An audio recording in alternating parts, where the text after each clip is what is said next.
Ibu-ibu yang dirahmati Allah, marilah kita simak penjelasan dari ayat yang barusan kita bacakan, yaitu yang terdapat dalam surat Al-Qamar.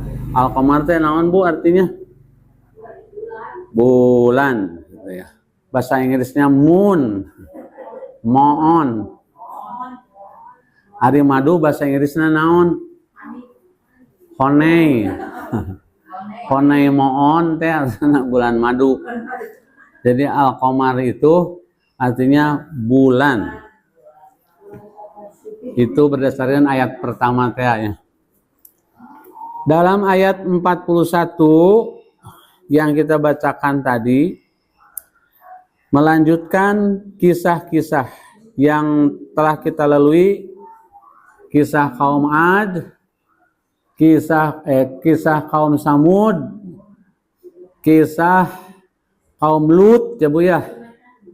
Sekarang kisah Fir'aun. Nah, dalam ayat ini Allah menyampaikan ayat-ayat tazkirah, ayat-ayat peringatan untuk kita semua.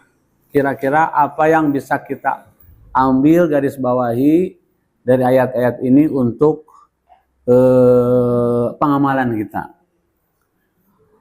Walaqad jaa ala fir'aun an-nuzur. Pernah datang, ya sesungguhnya pernah datang ke keluarga Fir'aun ancaman-ancaman.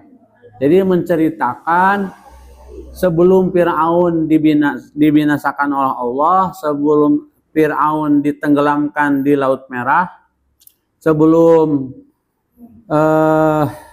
pengikut Fir'aun teh kaum Kipti ya, kaum Kipti dihancurkan. Ini Allah membuat sebuah tazkirah atau perumpamaan. Jadi bukan akan mengisahkan Fir'aun, tapi kejadian Fir'aun dijadikan sebuah barometer atau percontohan untuk kaum musyrikin kafir di zaman Rasulullah, zaman jahiliyah, kafir Quraisy.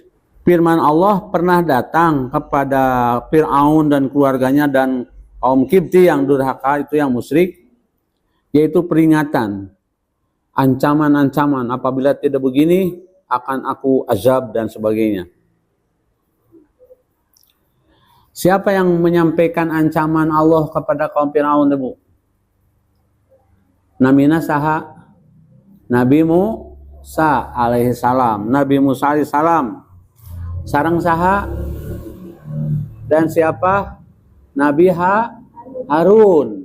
Dan Nabi Musa, Harun waktu itu menyampaikan peringatan terakhir kepada Fir'aun, apabila kalian ingin selamat dari azab Allah, ikutilah aku, kata Musa.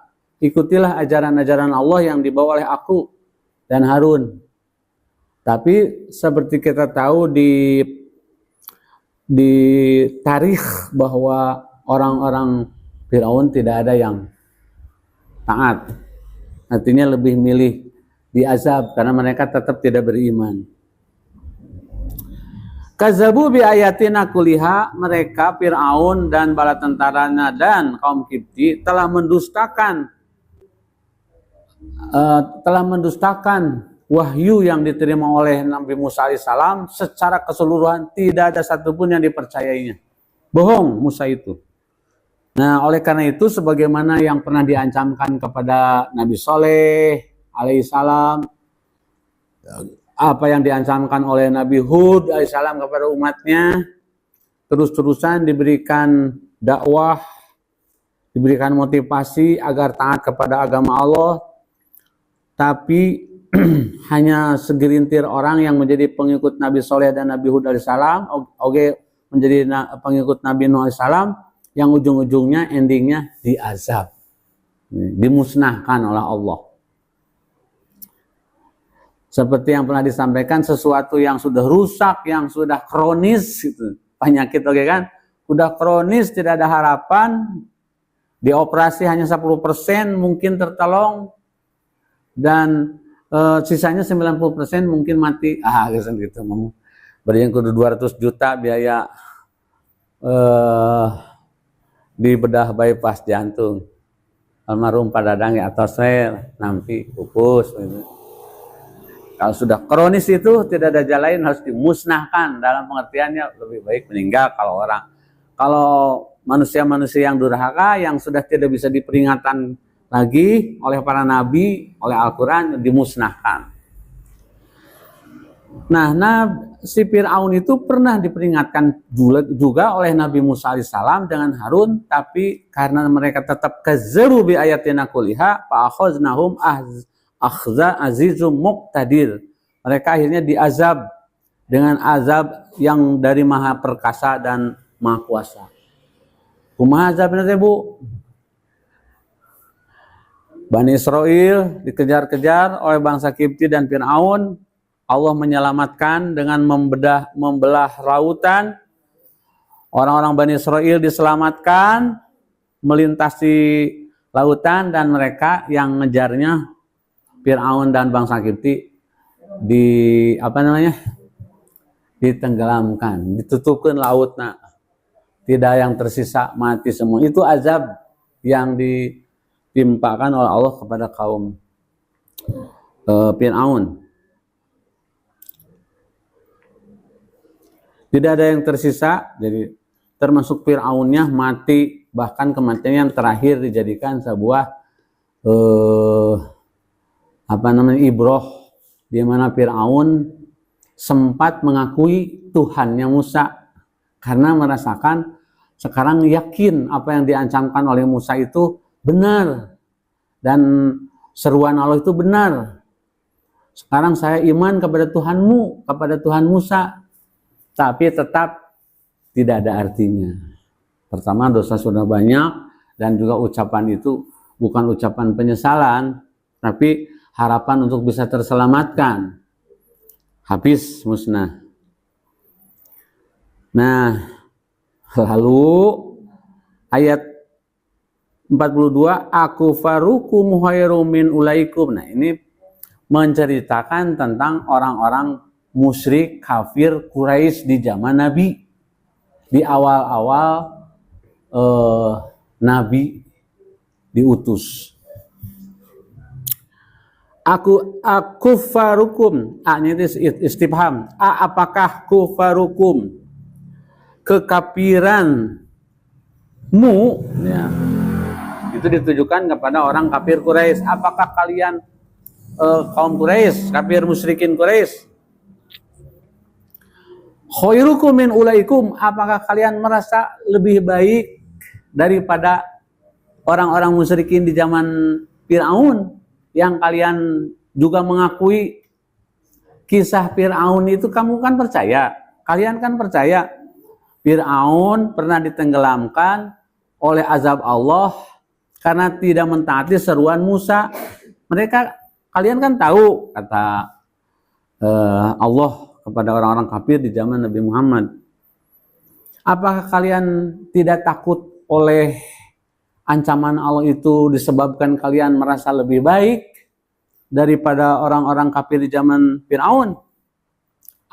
Ataukah lakum baro'atun, kalian itu punya punya andalan bahwa kamu itu akan dibebaskan dari segala ancaman gitu. Baro'atun itu berlepas diri dari ancaman. Urang mah moal diazab, moal disiksa. Urang mah hamba-hamba Allah yang dimuliakan Allah, yang dimanja oleh Allah. Apakah begitu yang menyebabkan kalian berani menentang Nabi Muhammad SAW beserta para sahabat teh? Gitu. Allah teh. Fi Zubur, di mana ada jaminan berdasarkan kitab-kitab yang dulu. Kata istilah bahasa kasar, ari mana teh boga dalil teu yen manehna teh bakal diselamatkeun tina azab Allah sesuai dengan dalil yang terdapat dalam kitab-kitab dahulu. Teu aya. Mereka tidak punya andalan apa-apa, hanya dikira-kira sudah nyata teh. Jadi mereka itu tidak punya dasar sama sekali. Diteruskan deui ku Allah. Am yaquluna nahnu jami'un muntasir, atau mereka mengatakan bahwa nahnu, domir nahnu, kami, kita, kami, urang sadayana adalah jami'un, sekumpulan, sebuah jamiahnya. Jika orang Persatuan Islam, jamiah persatuan Islam. Muntasir, yang bersatu dan punya ekspektasi akan menang. Apakah begitu? Surah Allahnya luar biasa punya. Surah Allah kepada orang kafir, apakah kalian mengatakan bahwa kalian itu optimis akan menang melawan Kangjeng Nabi Muhammad SAW dan para sahabat? Kalian itu optimis akan bisa mengalahkan Nabi Muhammad karena kebersamaan kalian saling membantu satu sama lain. Jadi orang-orang kafir itu saling bantu-membantu, membuat sebuah jamiah yang kokoh, persenjataan lengkap, punya keahlian berperang, perlengkapan cukup. Jadi apa lagi? Jumlahnya banyak dan besar, sementara kelompok Nabi Muhammad kecil. Jika setengah hari kayak anggeus beak tah pasukan muslimin teh. Gitu. Apakah begitu? Muntasir, optimis akan menang. Gitu. Nah, itu kisahnya begini. Sebelum ayat ini turun, waktu itu sahabat Abu Bakar Siddiq bersama Rasulullah, bersama para sahabat akan menghadapi perang perdana yang disebut perang Badar. Perang Badar. Jadi belum ada perang apapun. Jadi mereka sudah mempersiapkan diri, orang kafir akan melawan kaum muslimin, sedangkan kaum muslimin can pengalaman, Bu. Can pengalaman. Ibarat orang Indonesia ngelawan Belanda hanya mengandalkan peberuncing dari bambu, sebenarnya Belanda kan senjataannya lah udah canggih punya. Ai urang kawi bedog, peso, pacul, arit, negara itu. Pasti mereka orang Belanda itu merasa pasti menang. Alah, sana orang Indonesia bararodo gitu, baru-baru bisa perang sana. Kan muntup istilah orang mah. Nah, orang-orang musyrikin waktu itu muntup, Bu. Pasti menang orang mah. Pasti menang. Sehingga waktu itu Kangjeng Nabi Muhammad SAW sempat panik, cek bahasa orang namanya panik. Perang awal, terus mempersiapkan bikin tenda-tenda, nungguan waktu konfrontasi gitu. Sampai ke Rasulullah SAW teh berdoa mana tadi teh di serat doa nanti.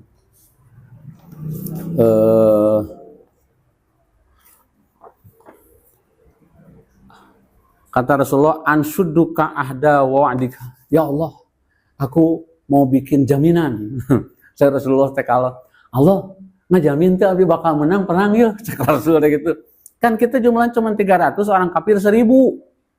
Orang kafir 1000 yang jumlahnya sudah canggih, ahli perang, dan orang Islam yang 300 can pengalaman perang. Kan Rasul sempat panik. Ya Allah, abi nyungkeun jaminan, abi bakal menang lawan maranehna gitu. Sampai kayak gitu. Pandangan Rasulullah ku Abu Bakar dibenyi kadieu cenah jungjunan cenah kasar Abu Bakar teh. Engkau sudah membaca doa dengan cara mendesak kepada Allah, kata Abu Bakar Siddiq. Doanya begini, Allahumma in syi'ta lam tu'badu ba'dal yaumi abada. Ya Allah, menangkan abdi cenah. Kalau engkau mentakdirkan kami ini kalah, pasukan muslimin kalah, ya Allah, atuh meureun engkau teh moal aya nu nyembah deui salamina abada badal yaumi abada, dari hari ini salamanya tidak akan yang ada yang menyembah lagi atau Allah. Itu Nabi teh cak Abu Bakar Siddiq, tenang Nabi, pan anjeun tos ngadoa dengan doa nu maksa ka Allah, insyaallah Allah bakal memenangkan kita. Kumaha dina lalakonapan kengengnya.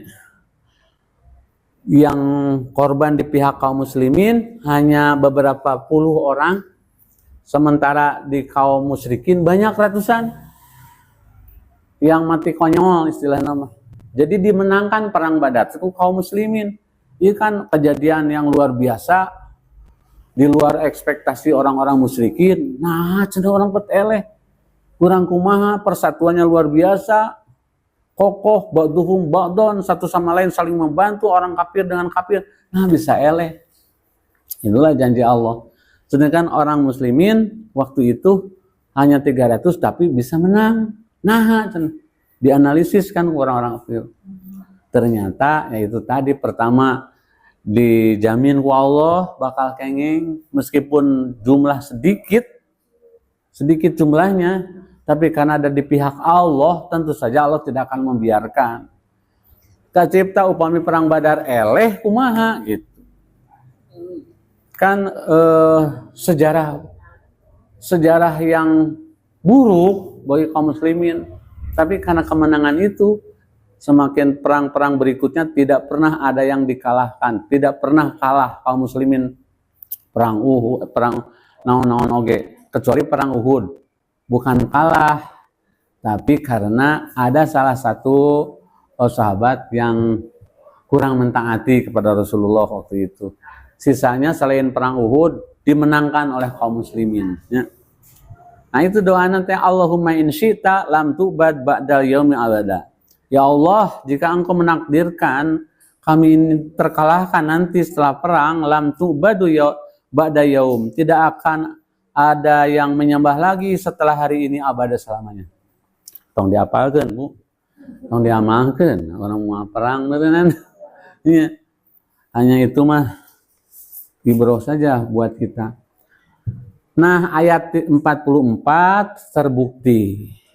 Sayuzzamul jam'u wa yuwallunad dubur. Di jawaban Allah. Golongan itu meskipun sekokoh apapun kesatuannya, kejamiahannya tetap akan terkalahkan. Sayuhzamu, dikalahkan, dibinasakan, dihancurkan oleh Allah. Al-jam'u, golongan itu, kelompok itu. Wa yuwalluna dubur, dan mereka akan berpaling ke belakang, maksudnya bakal mundur sadayana. Angkat tangan, taluk itu, mengibarkan bendera menyerah. Terbukti. 46 bali sa'atu mau'iduhum wa sa'atu adhamar. Bahkan hari kiamat ya, mau'iduhum yang dijanjikan kepada mereka pasca kejadian kiamat, wa sa'atu adhamar. Azab yang akan ditimpakan kepada mereka itu lebih dahsyat, lebih pahit daripada di saat mereka terkalahkan oleh pasukan kaum muslimin. Paling katumak, kapencit, katusuk, mati. Sudah mati, mati konyol. Tapi di akhirat mah walayamutu piha, walayahya, tidak akan mati, tidak akan hidup. Disiksa lebih dahsyat, lebih amurro, lebih pahit siksaannya. Pahitnya berarti jika baterawal, oh pahit urang. Maksudnya lebih mengenaskan gitu, bentuk azab-azab yang diterima oleh mereka itu. Ibu-ibu, kinten-kintena apa yang dapat kita ambil ibroh dari ayat 41 sampai 46? Jigana yang bisa kita ambil itu begini.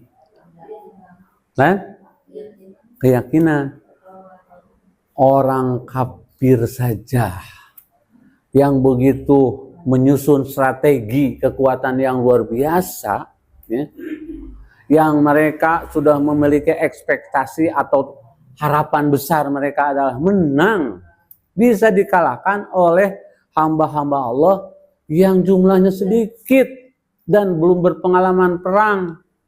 Asal dengan catatan jumlah yang kecil itu ikhlas karena Allah dan seterusnya, pasti akan dimenangkan. Gitu. Ini di peperangan ini kan perang fisik. Nah, kita pun sebenarnya kita sedang berperang. Melawan apa? Melawan hegemonisme, melawan pengaruh-pengaruh buruk, kebudayaan, gaya hidupnya dan segala macam yang sebenarnya kita sedang melawan mereka itu. Orang-orang kafir itu tidak henti-hentinya ingin menghancurkan Islam. Dan banyak umat Islam yang tidak menyadari dan tidak mau berpartisipasi bersatu di dalam jamiah untuk melawan pengaruh-pengaruh itu.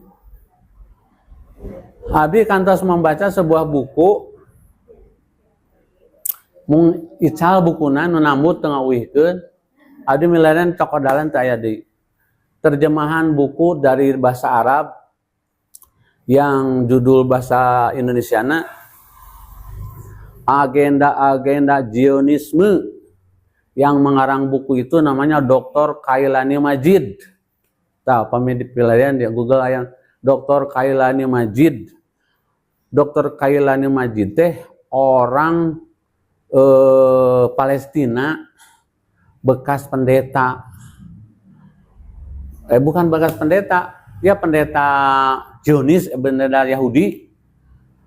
Manehna teh insaf lebet Islam setelah menelaah Al-Qur'an, bahwa Al-Qur'an itu luar biasa sehingga tertarik untuk masuk Islam. Terus manehna kulantana aya background-na gitu, aya pengalaman di organisasi Zionis. Mereka membocorkan protokolat teh poin-poin untuk menghancurkan umat Islam teh dibocorkan ke manehna dina buku eta. Jadi protokolat Zionisme di antaranya kalau memerangi umat Islam sekarang secara fisik mau menang. Gaza ge Palestina henteu beak-beak gitu. Diserang ku Israel, dibantuan ku Amerika, teu ancur-ancur. Bahkan sekarang secara psikologi orang Israel kalah. Seluruh dunia mayoritas mendukung Palestina. Sekarang sudah dimerdekakan Palestina. Padahal Palestina kan musuh yang melawan orang Yahudi teh. Tentara-tentara Islam itu yang dianggap non teh Bu namanya teh teroris ku Amerika sareng ku Israel teh eta pejuang umat Islam anu susulumputan nyiapkeun bom jelegur gitu. Ayeuna mah kan ya udah dikatakan menang kaum Palestinanya, kaum Gaza haruih deui gitu. Meskipun sudah hancur secara fisik, bangunan-bangunan hancur. Tapi sebenarnya Bu, kerugian itu lebih banyak di pihak Israel dan Amerika. Udah jutaan triliun dolar mengeluarkan biaya untuk sedang hancurkan, tapi itu hancur-hancur itu sep-sep wae. Jadi meskipun menurut penglihatan kasat mata, itu mereka seperti menang melawan Palestina Gaza, padahal sebenarnya yang kalah itu mereka. Gitu. Kemenangannya pasti. Nah, kita melawan protokolat Zionisme dengan berbagai cara, pemahaman gaya hidup, segala macam melalui medsos, melalui nanaon pengaruh-pengaruh teh. Jadi dibalikin. Orang yang mentaati agama Allah merasa gengsi, orang yang keberat-beratan yang mengikuti pola hidup orang-orang Zionis merasa modern. Nah, jadi dicuci otak. Urang teh kan perang. Sanu dijaga pala putra urang, keturunan urang jangan sampai terracuni oleh paham-paham itu. Tapi hese Bu, tanpa memiliki kemampuan, tanpa memiliki ilmu untuk melawannya. Sedangkan barudak urang kan dipercakeun sekolah umum. Ya. Leung di pesantren gitulah urang teh rada mending. Di sekolah-sekolah umum ayeuna murid-murid teh geus carulangung ka gurunya, tujuh pirah kan budak ngarokok di kelas dicabok ku guru. Ya, 630 murid henteu masuk, protes demo pedah eta murid ngudud di kelasnya dicabok ku guruna. Maka jadi dina eta status abdi aya naon namina teh nyindiran guru-guru santem. Budak gelut antep. Sieun dihukum. Sieun orang tuana ngalaporkeun. budak dicabak sakitu pelecehan seksual keluarkeun dihukum. Belum tentu dia nanaon budak apa teh kan meureun dicabak teh dihaja kitu ngalaporkeun terus viral pinu gangbak tega pelita karya teh pinu urangnya teu bisa menjudge pasti salah kan karena memang kenyataan begini sekarang teh. Jadi pola-pola Yahudi itu sudah menerkam orang teh perang. Nah, jadi pertama ulah tinggalin zaman orang. Nah, Bu Haji Epi anjeunna kan ngiring kelompok majelis taklim, jenenganna hilap deui lah. Mong melalui Zoom meeting gitu. Ayeuna teh Quran teh sahayeuna teh sakieu-sakieu disimpen di perpustakaan. Sok ibu-ibu guru-guru sadayana nyaranak. Hilap deui nerangkeunna hese abi. Mana itu teh model-model pengajian modern gitu. Jadi maca ayat eta kadang-kadang pas jeung masalah urang narangis gitu. Utamina teh saya penceramah teh di antarana aya pelajaran parenting series. Parenting sanes parenting bahasa Sunda. Parenting teh ilmu bagaimana cara mendidik anak sesuai dengan keilmuan disebut parenting series. Ayat-ayat parenting series gitu. Parupa eta teh. Eta teh alat-alat keur memerangi pengaruh-pengaruh eta. Rupina gitu Bu. Hikmah yang bisa diambil kita dari ayat-ayat ini. Dan jangan dikira bahwa yang akan diazab teh orang-orang kafir musyrikin yang menentang secara keseluruhan agama Allah. Urang oge sebagai kaum muslimin muminin berpotensi bakal kabagian azab. Beres Bu. Jadi yang diancam neraka teh bukan kaum kafir musyrikin zaman dulu aja, tapi kaum muslimin zaman kiwari termasuk urang oge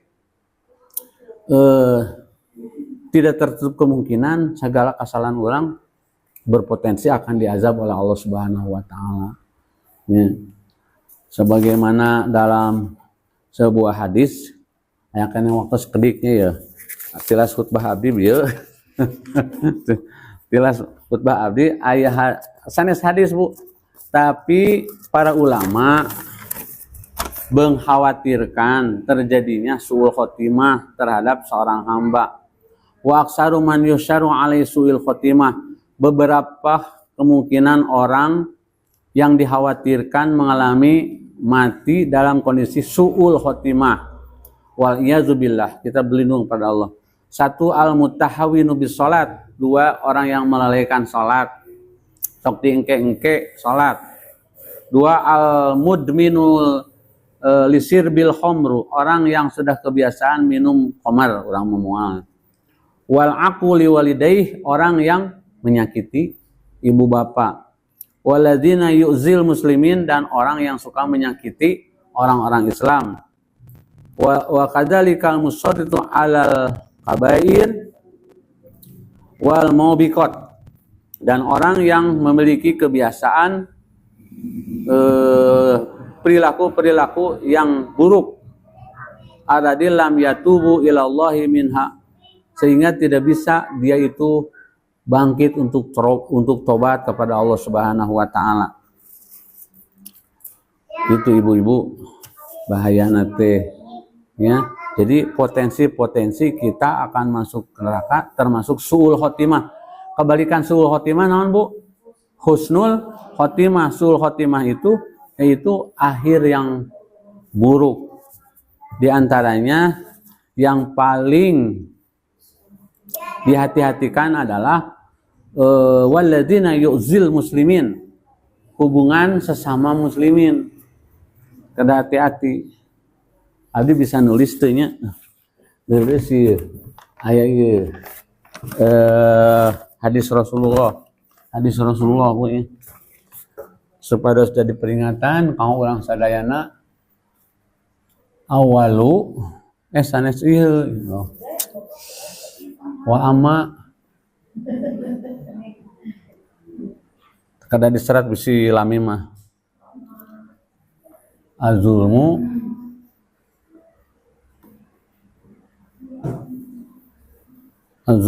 ladzi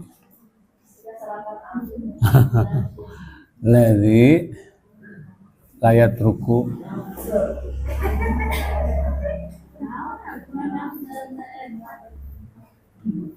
layat rukuhu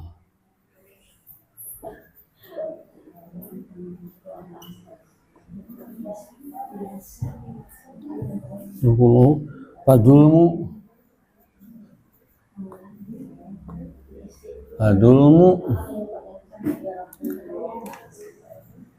dohum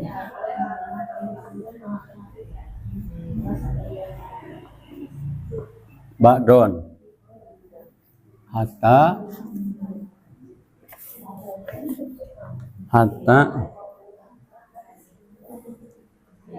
yudabbiru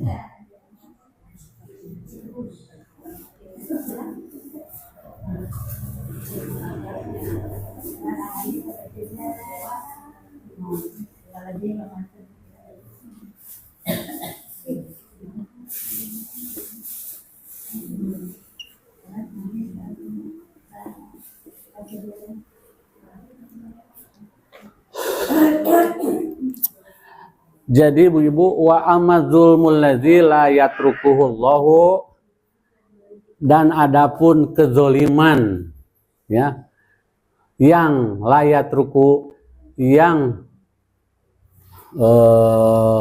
sanes layat ruku yang dibiarkan oleh Allah, kezoliman yang dibiarkan Allah artinya Allah tidak ikut campur, tidak akan memaafkan, tidak bertanggung jawab gitu terhadap kedoliman itu. Pak zulmu ba'dohum ba'don, yaitu mendolimi antara satu dengan yang lain. Seperti tadi yang dikhawatirkan kita sul khotimah itu adalah yu'zil muslimin alladzi yu'dil muslimin, yaitu yang menyakiti kaum muslimin, yaitu kedoliman misalnya orang parasea gitu ya, parasea yang satu didolimi oleh yang satu lagi, saling dolim-mendolimi. Allah itu membiarkan keadaan mereka, yaitu padzulmu ba'dahum ba'dum, saling mendolimi satu sama lain. Ya naonelah bentuk nama menyakiti, memusuhan, saling mencela, saling menjelekan, saling membunuh karakter. Mawi kan al fitnatu asadu minal qatli, gitu. Fitnah itu lebih kejam daripada pembunuhan. Orang yang dibunuh sudah nyawanya hilang, dikubur, udah habis perkara. Tapi orang yang difitnah, orangnya masih hidup, tapi dia akan hancur kehormatannya. Jadi barijeng tidak ada bukti, si A menuduh kepada si B, tapi tidak punya bukti, itu kan fitnah.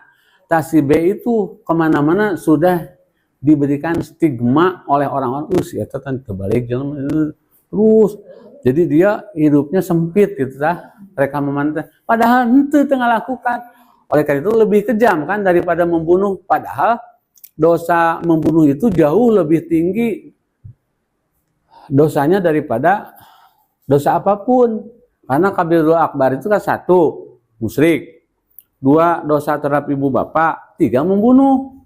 Barang siapa membunuh orang tanpa hak untuk membunuh, itu sama dengan membunuh manusia seluruhnya. Jadi anu jumlahnya sabaraha triliun ayeuna jelema di bumi teh. Membunuh satu orang dosanya sama dengan membunuh seluruh manusia di alam dunia. Ngeri kan nya dosana. Tapi orang yang memfitnah itu jauh lebih kejam daripada membunuh manusia. Sebutna teh hak adami teh. Jadi urusan orang sareng urang mah hatta sehingga yudabbiru li ba'dihim min ba'dim, sehingga mereka satu sama lain membereskan persoalannya. Kalau mereka belum islah, Allah pun tidak akan memaafkan. Ya Allah, hapunten Nabi, terus nganyerikeun wida misalnya cakalat urusan lain kakaula mah ka jenisna we. Tidak ada urusan dengan Allah. Tapi kalau kita sudah islah, kita mohon maaf pada Allah atas ketelanjuran saya ya Allah dengan seseorang, nah Allah memaafkan. Makanya kan sesalaman gitu, musafahah itu bisa menggugurkan dosa-dosa di seketika itu. Asal sesalaman dari hati yang ikhlas. Damang ibu, kali peluk, murag dosa-dosa sadayana teh. Itu kenapa? Karena ada rasa cinta, saling cinta mencintai, sayang menyayangi, jauh dari benci, saling membenci gitu. Yang namanya satu sama lain sahate teh itu menimbulkan kekuatan yang dahsyat. Dosa-dosa dirontokkeun ku Allah Subhanahu wa taala. Tak sering sesalaman tapi entong jeung pamaget yang pamaget deui, ibu-ibu sama ibu-ibu deui. Salaman, peluk, cipika-cipiki itu bisa menggugurkan dosa. Gitu. Jadi hatta sehingga yudabiru libadihim membereskan antara mereka mimbadihim dengan yang lain. Jadi bagus hapunten bilih aya anu tersinggung ku ibu-ibu tong diteraskeun tersinggungna dari hatena urang silulubarkeun tong antusan Idul Fitri tiap saat bertemu teh hilangkan gitu nya unek-unek rasa benci itu. Mereka kada silaturahmi teh gitu ngarah beres urusan teh aya masalah. Kan sareng musuh mah penak di jalan oge. Buru-buru ka dieu. Wah aya musuh nih. Tuh kan ngajauhkeun rahmat Allah gitu. Petepang teh buru-buru mengkol ka gang ieu. Tapi lamun ketemu dengan orang yang kita sayangi, cintai, ti kajauhan kene geus bunga. Geus bunga ti kajauhan kene siri rangkul. Kitu kata ari jeung anu saling cinta. Mungkin itu saja ibu-ibu ya, semoga bermanfaat. Insya Allah kita berjumpa kembali dalam waktu dan gelombang yang sama. Insya Allah di rumah yang akan datang dengan ayat 47 hingga insya Allah hingga akhir surat Al-Qamar. Insya Allah. Semoga kita semuanya disehatkan Allah, dipanjangkan umur, dimudahkan rezeki. Amin ya rabbal alamin. Subhanakallahumma wa bihamdika asyhadu an la ilaha illa anta astaghfiruka wa atubu ilaika. Wassalamualaikum warahmatullahi wabarakatuh.